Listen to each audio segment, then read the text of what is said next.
Abi Elphinstone grew up in Scotland, where her favourite things were jumping into icy rivers, hiding in tree houses, and building dens in the woods. She later studied English at Bristol University, then spent several years as an English teacher in Africa, Berkshire and London. She's the best-selling and multi-award shortlisted author of numerous titles, including Sky Song and the Dream Snatcher trilogy. Abi's latest title is Rumblestar, which is the first in the Unmapped Chronicles series. She met recently with Nikki Gamble to talk about her book and what happens next. I think to begin, it would be great to know a little bit about this new series. I wonder if you could tell us about it. So Rumblestar is the first book in my brand new series, The Unmapped Chronicles.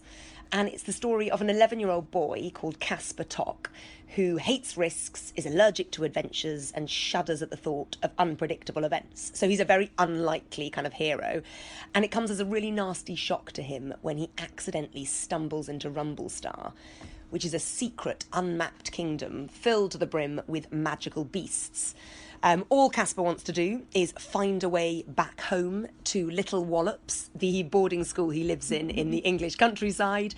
But Rumblestar is in trouble, and an evil harpy called Morg is sending her followers, the Midnights, into the kingdom to wreak havoc and pave the way for her to steal all the unmapped magic for herself. And Casper can't just turn a blind eye and disappear, because the future of his own world, he discovers, is bound up in that of the unmapped kingdoms. So he sets off on an adventure with a girl called Utterly Thankless, who is the complete opposite to Casper. She's a girl who hates rules and is allergic to behaving, and she comes with a miniature dragon called Arlo. And yeah, they set sail on an adventure full of cloud giants, storm ogres and drizzle hags to save the unmapped kingdoms and our world from the clutches of Morg and her Midnights. And my goodness me, who would not want to read it after that exciting introduction? I always find it so hard sort of writing a blurb and explaining what your book is about. You get to the end and you think, oh, that was what it was all about, and you sit down to write a blurb. I tell you what, that was really succinct but very clear in terms of what the story is about. And we're going to hear a little bit so we can get a flavour of the story. And this is where Casper first meets Utterly. Exactly. So Casper Tock, as I said, is living in an English boarding school called Little Wallops. And everybody in this school is fabulously rich, but two people are fabulously rich and fabulously horrid. There's Leopold Splattercash and Candida Cashmere Jumps, and they are really horrible bullies, and they bully Casper because he doesn't fit in. He's not super, super rich like everybody else. His parents are teachers and he's been awarded a bursary place at the school. And Leopold and Candida can see that he doesn't fit in and they're bullying him. And the book opens with them running through Little Wallops, trying to catch Casper and do horrible things to him, like sit on him and put him in a bin. And Casper runs up to his turret in where he lives in Little Wallops, and he climbs inside the grandfather clock, which his father is repairing for the school. And inside the grandfather clock, everything changes. So I'm going to open with Candida prowling outside the clock, not realising that Casper is inside. Candida was right outside the clock now. She looked it up and down, as if regarding a dirty pile of laundry. And Casper didn't dare blink. Then she flounced from the sitting room into Casper's bedroom. Such was the way that Candida moved, though, dramatically, impatiently, like a spoilt little monarch, that in her wake a small gust of air slipped through the crack in the grandfather clock. The dust around Casper shifted and seemed to glitter in the half-light, and it was then, in that hushed moment, that the extremely unpredictable event occurred. The key Casper was holding now looked altogether different. Without the layer of dust covering it, he could see that it was not simply a dull lump of metal anymore. It was silver, and in its base there was a turquoise gem, which was glowing. And it was because of this glow that Casper saw he was not alone inside the clock. There, sitting opposite him, was a girl holding a small white envelope, out of which she was pulling a note. The girl looked up, and, upon seeing Casper, jumped before hastily shoving the note into her pocket and glaring at him. Casper blinked. Then he blinked again and rubbed his eyes, but the girl was very much still there, and she was unlike anyone he had ever seen before. She had tiny gold stars scattered over her cheekbones. She was wearing dungarees with several spanners and screwdrivers poking out of the front pocket. And, most disconcerting of all, she smelt strongly of the outdoors, a place Caspar tried, at all costs, to avoid, because of the wide open spaces and the lack of lost property baskets, which made hiding from particular classmates very tricky. The girl cracked her knuckles and Caspar flinched. Was she a burglar? Or an accomplice of Candida's? But what kind of burglar or accomplice dressed like this? And had she crept inside the turret after lessons, or had she been sneaking around up here all day? Caspar tried to gather his thoughts. The clock isn't big enough for 2 people to hide in, and the girl was definitely not here when I climbed inside because I would have sensed her or bumped into her despite the dark. Wouldn't I? But as Caspar stared ahead in disbelief, he couldn't help feeling that the inside of the clock looked somehow bigger now, roomier, more like a cupboard, perhaps, or an old closet. The girl narrowed her eyes, like a cat might do before pouncing, and Caspar shrank inside his blazer. Was it safer in the clock with this odd girl, or outside in the flat with Candida? He couldn't decide. So he did what most people in England do when they find themselves in an awkward situation. Nothing. It was the girl who spoke first. So you're the criminal. Da, da, da. Yeah, exactly. And it's a really classic opening for a fantasy story. We've got echoes of walking inside wardrobes and goodness knows what's going to happen on the other side. I know. Well, it wasn't until I think Rumblestar's my 6th book that I felt ready to tackle a world-crossing moment. You know, that moment when a child leaves our world and goes somewhere new. But absolutely it was inspired by Lucy Pevensey pushing open that wardrobe door and finding Narnia on the other side. I don't think any moment in literature has affected me so powerfully, because she was the underdog, you know, her older siblings, I don't know, were sort of disparaging about her and Edmund was bullying her, but she was the one that found the way through to the magical kingdom of Narnia. Absolutely.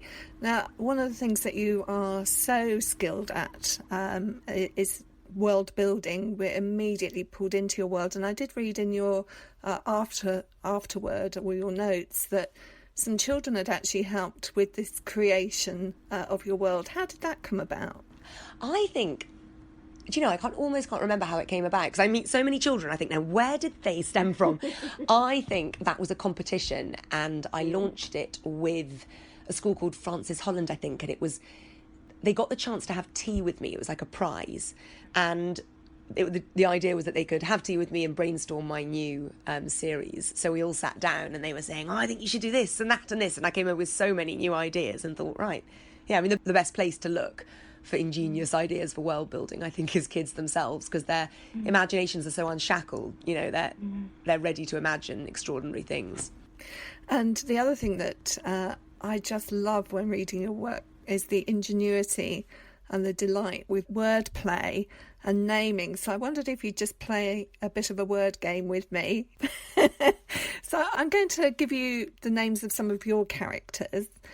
So I'd like to know a little bit about how that name came to you, if you can remember, that is, and also what the kind of qualities of the name suggest.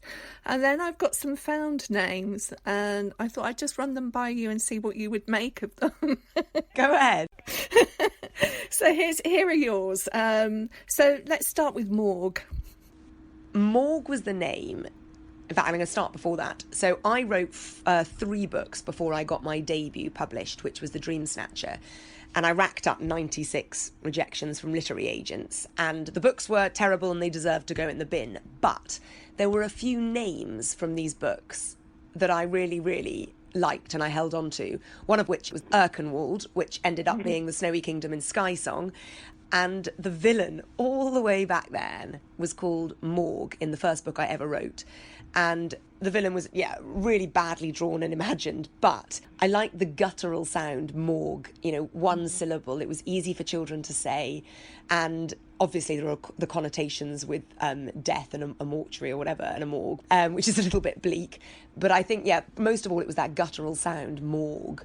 It also reminded me of Morgana, you know, the kind of darker side of the King Arthur stories. Yes, actually, that's true. I hadn't even thought of Arthurian legend, but yeah, definitely. Yeah, that's what happens with reading, isn't it? It sparks different things in different readers. And things can be so subconscious. You know, I think I lean on certain genres and certain authors, and I don't recognise I'm doing it. Like, my editor said, oh, this book had a real Wizard of Oz quality to it.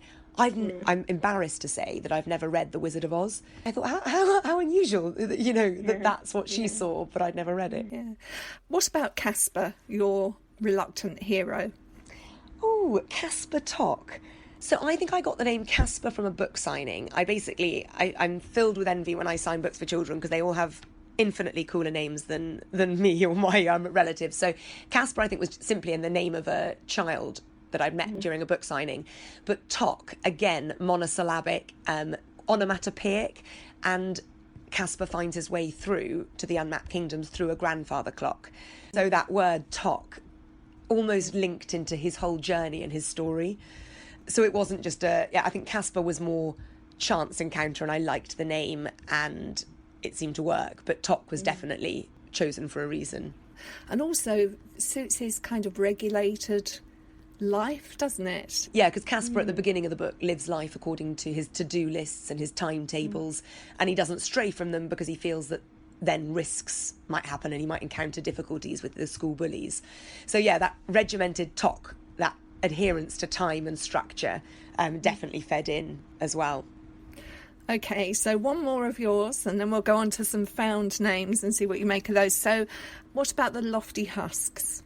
The Lofty Husks. So there are rulers in each unmapped kingdom, and there are 4 unmapped kingdoms in total: Silvercrag, Crackledawn, Rumblestar and Jungle Drop.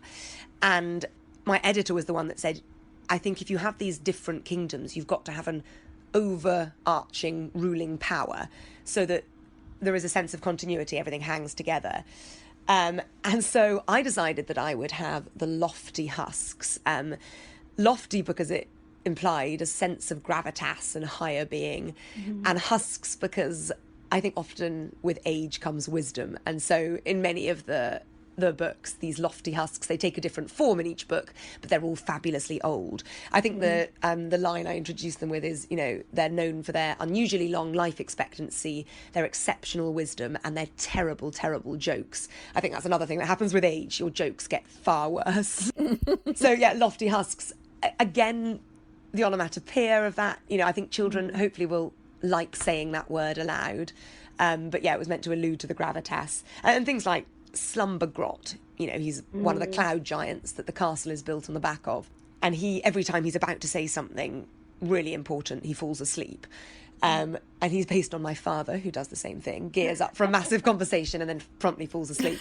But again, a bit of, I think the best names for me include a little bit of humour, some onomatopoeia and connotations, like we were talking with Caspar Tock and Lofty Husks, alluding to that sense of grandeur or age.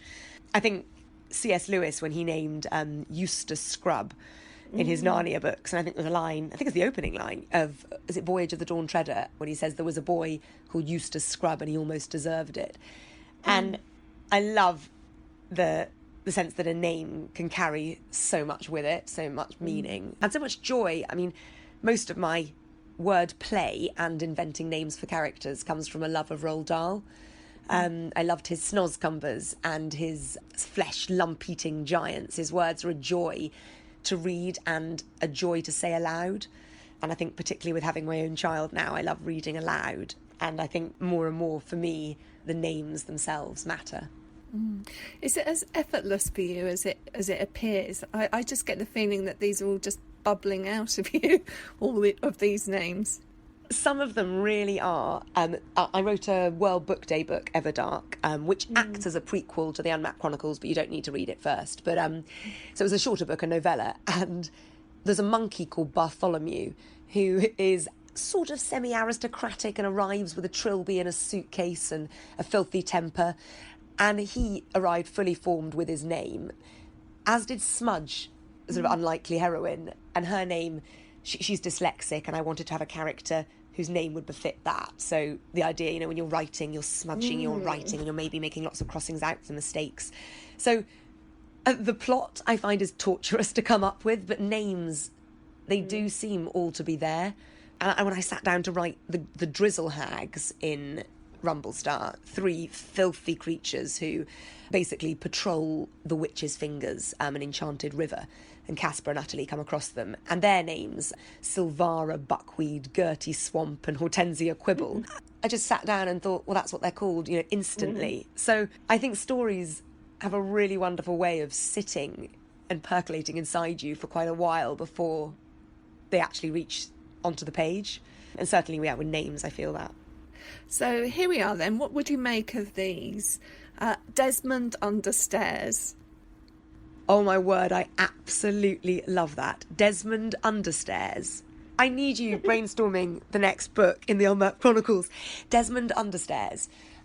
So I think he would be... So if you had a block of flats and Desmond would be living in the basement, and he'd be slightly enigmatic, slightly mysterious, or he'd be insufferably dull. Desmond Understairs. There's something about Desmond that feels very flat. I think he would, possibly appear hopelessly dull and be living in this basement flat and no one took any notice of him, but actually he was some sort of secret inventor and he was inventing all sorts of strange things under the stairs. Oh, brilliant. Brilliant. Last one. Groan. That was the last word of my speech at my Rumblestar launch party last night. You are joking. No, I said, I was talking about having too many books out this year, and then I said, oh, there's another one coming in October. Groan. Groan. Okay, where would Groan sit? Groan would be a swamp monster, bedraggled hair, clotted with mud, webbed feet. And I think when you were out in swimming in a river or out on a boat on a river, the bottom of your boat would just groan slightly. You know, that sort of like creaking wood sound, and you'd think it was your boat, but actually it was Groan, this monster at the bottom of the swamp. Oh, that's good. Yeah, I think they would sort of, Groan would reach up a hand and just sort of, I don't know, drag you down into the depths of some murky river. That's pretty good doing that on the hoof. I think I've got to give you 10 out of 10. Oh, thank you, Nikki. So just to come back to the book for a moment, I mean, Casper, as you've already said, he is the hero, but he's an unlikely and reluctant hero. And at one point you say, or there is a quote, they were the most unlikely of heroes, but heroes nonetheless. Do you think there's a sense in which unlikely heroes are more empowering than superheroes in children's books? I definitely think so. I think every single hero or heroine I write starts off as an unlikely candidate for an adventure or for a world-saving mission. I love championing underdogs, but I think through my own experiences in life, I'm dyslexic. It took me 96 rejections from agents to get a book deal. I probably am not an obvious candidate to be an author, and yet I'm an author nonetheless. And so I quite like reaching out to kids and saying, you know, superheroes don't start off brave, they become brave. And I think there's a line in the book where Casper, who definitely doesn't start off brave, he's very timid and living life to these rigid structures of the timetables and the to-do lists. He saves Arlo, the little dragon, along the witch's fingers, the river, and he is surprised at what courage looks like. And it involves a considerable amount of sweating and some wobbly knees. And I think that's the thing. I go off on lots of adventures to research my books, you know, abseiling into jungle caves and paragliding and all these sorts of things. And people say, oh, you must be so brave. I'm terrified when I do these things, but I think it's a sort of state of mind. You can learn to be resilient and brave. And I think my mum told me when I was a young girl, I used to be very shy, she said, try and do something each week that scares you, you know, that pushes you out of your comfort zone.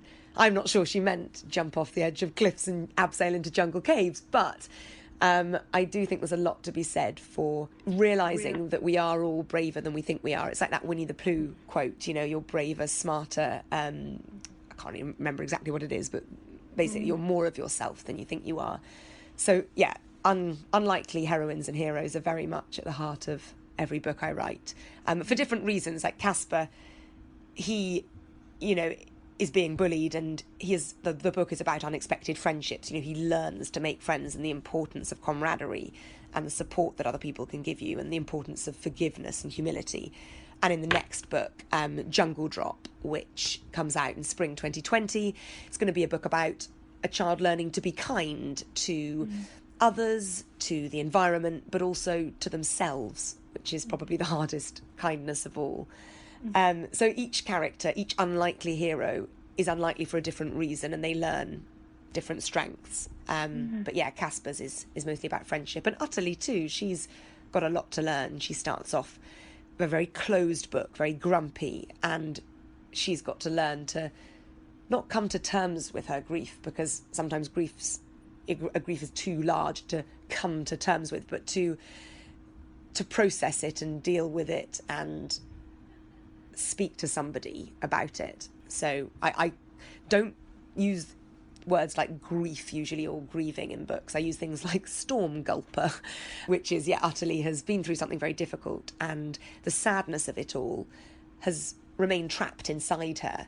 And Casper learns from a snow troll called Bristlebeard that those people are called storm gulpers. You go through a storm and then you swallow some of that storm and you can't let it out. And Casper shows Utterly that it's okay to cry, that it's okay to still be upset a year or two on from the terrible thing that happened, and that she is loved and valued and not blamed for what happened. I mean, I loved the dynamic between Casper and Utterly, and it felt as though you really enjoyed that dynamic as well. Yeah, it's a funny thing. My editor said, when you send me your first draft of your book, Abi, you send me the adventure, the straight up, full on, quest, the adventure. And she said it's often in your second draft that you then build in the emotion and make the characters develop and change. And I don't know whether that's a dyslexic thing, compartmentalising everything, a bit like Casper. But certainly with Rumblestar, she said that was the first book that the characters and the emotion and the friendship also came in the first draft. It was obviously expanded upon, and as an editor, the main thing your editor says is, I want more emotion on the page, really draw out your characters here. But I did always know that there would be this blossoming friendship, and it would be this trajectory, and it would, grow and grow, and then Casper would think he's making a friend, and just as so often happens in life, then something terrible happens, and then he's back to square one, and he thinks he's got it all wrong. But I wanted to write a book about the fact that friendships can go wrong, but there is still a way back to them, even if you think you've said some truly horrible things. I remember as a little girl, I'd have an argument with my friends and we'd say things we instantly regretted. And I don't know whether it's a product of having divorced parents, but I used to feel that if you said horrible things and you had a falling out, that was it. That was the end of that friendship. But there is a way back through forgiveness and humility. And so Casper and Utterly, they have a big row just when Casper thinks he's finally making headway with Utterly and becoming her friend. And I wanted to get them to find their way back to the friendship and to show children that there is a way that you can get back. I think you were going to read just a little bit for us that gives us a flavour of that developing relationship, that developing friendship. So Casper and Utterly meet inside the grandfather clock, which turns out to be a never late tree, a tree that grows excuses in little white envelopes, which is very handy if you're caught outside Rumblestar Castle after curfew. But they go on this adventure to try and save the unmapped magic from Morg and her midnights, her followers. And they take a canoe down the witch's fingers and they outwit these drizzle hags I was talking about earlier. And it's the first thing they've really done together that's worked and been a success. And they end up laughing afterwards, and neither of them have had much to laugh about before. Casper's been hopelessly bullied, and Utterly is grieving for something that happened years ago. And they find themselves laughing at these awful drizzle hags after they've outwitted them. And they laughed then.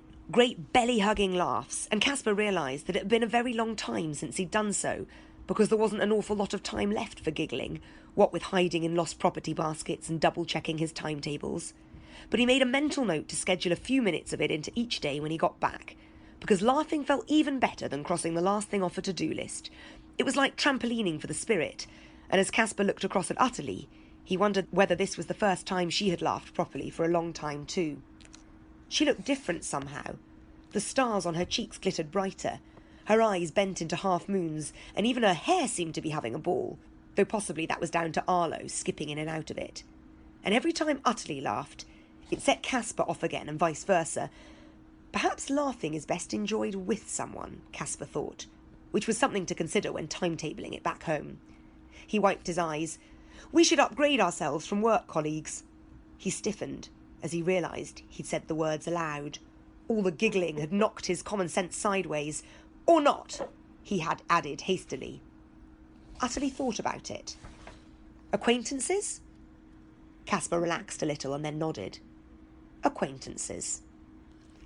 So yeah, I wanted to feed in that idea that, you know, friendships actually sometimes take quite a lot of time to work out, and it's a cautious tiptoeing around each other, especially if you're dealing with someone like Utterly, who is a storm gulper.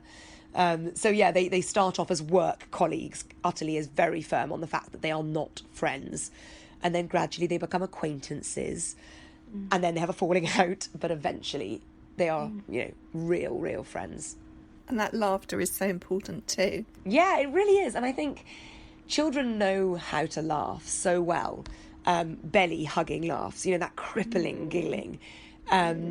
And I think, you know, children know how to do a lot of things better than grown-ups do. You become knowing and cynical when you're an adult. And I think sometimes it is good just to have an outrageously good giggle. So I wanted to include that in the book. So on one level, I think Rumblestar could be a manifesto for your education policy. But I think it's very wrapped up in a cracking story. So I don't think the readers are going to feel preached at. But at one point, Caspar says he'd always assumed that the things worth knowing were written in textbooks, and perhaps the truest, most important things in life couldn't be taught in school. So tell us a little bit about that. I think school is hugely important, and I think obviously you need this base knowledge in a variety of subjects. So I would absolutely not be saying, I wouldn't be so anti-establishment as to say do away with school or education, absolutely not. And I loved learning. I loved particularly English, history, less so maths and science, but the art subjects for sure. But I think that there is often too much emphasis on achievement at school, and you risk losing a love of learning. And learning isn't just about learning Pythagoras' theorem and about William the Conqueror. It's learning about how to be kind, how to feel empathetic towards other people, how to be tolerant. And these are qualities we need now more than ever in such a fractured and divided world. And I think sometimes those things, you might actually learn them in school, but you might learn them in the playground, you know, through friendships falling out and making up again. But also about, I think, learning about wonder, about how beautiful our planet is. We have so many screens, so we're looking down the entire time at screens. And I think nature invites children to look up and out at this incredible world around them. And that's increasingly actually something you can learn in school, because forest school is hugely prevalent in loads of schools all over the country. But I think that learning is such a vast concept, and it is just as important to learn how to be kind and brave and full of empathy than it is to score top marks in your SATs test. Absolutely, yeah, we need education, language empowers us, you know, all of those things. But definitely I think there's room for a different type of education. I mean, I learnt how to be brave from climbing trees and from also reading about Lyra Belacqua in Philip Pullman's Northern Lights. She showed me that girls can be just as brave as boys, armoured polar bears and grown-ups. So I think books can teach you a lot about life, nature can teach you a lot about life, friendships, and I think, yeah, the learning is such a vast concept, and I wanted to write a book that championed it in all its senses. Just like Northern Lights that you've just quoted, your story is a quest fantasy, also full of marvel and magic, but it does have a lot of relevance too to the problems in contemporary society. Perhaps you can just tell us a little bit about that. Yeah, so each book in the Unmapped Chronicles is set in the wild, in one of the 4 secret kingdoms that I was talking about earlier, the unmapped kingdoms, where weather is made for our world. So you've got drizzle hags brewing rain, snow trolls beavering away with moon syrup and cloud dust to make snow, and sun scamps conjuring sunlight. But each of these lands are in danger. The evil harpy Morg is wreaking havoc with her dark magic, and the knock-on effects for our world are terrible. And our world is already on the brink of disaster as a result of global warming, but because of Morg's dark magic, things are escalating. Storms are raging, plants and animals are nearing extinction, oceans are drying up, ice caps are melting. And I wish that these were imagined scenarios, but they're not.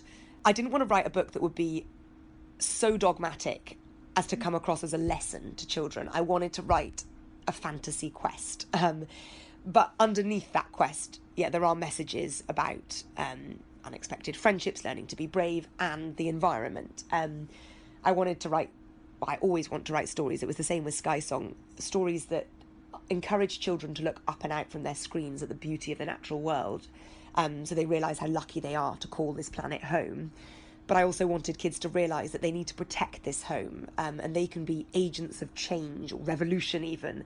They can stand up to fight for our planet. And at the end of Rumblestar, there are little eco tips, how to be an eco warrior within your home, or how to set up a fundraiser for endangered animals, how to sign a pledge for Authors for Oceans to encourage children or everybody, not just children, putting plastic into our oceans. So I hope that these books are books that enthrall in terms of the natural world, but also empower children to act upon it and to feel that they have a duty to stand up and save it. Brilliant. I know that the Unmapped Kingdoms is a series of 4 books, is that right? Yeah, at the moment. So when we signed the book deal, they bought 3 because I hadn't really mapped it out in my head. And then I realised that there were 4 kingdoms.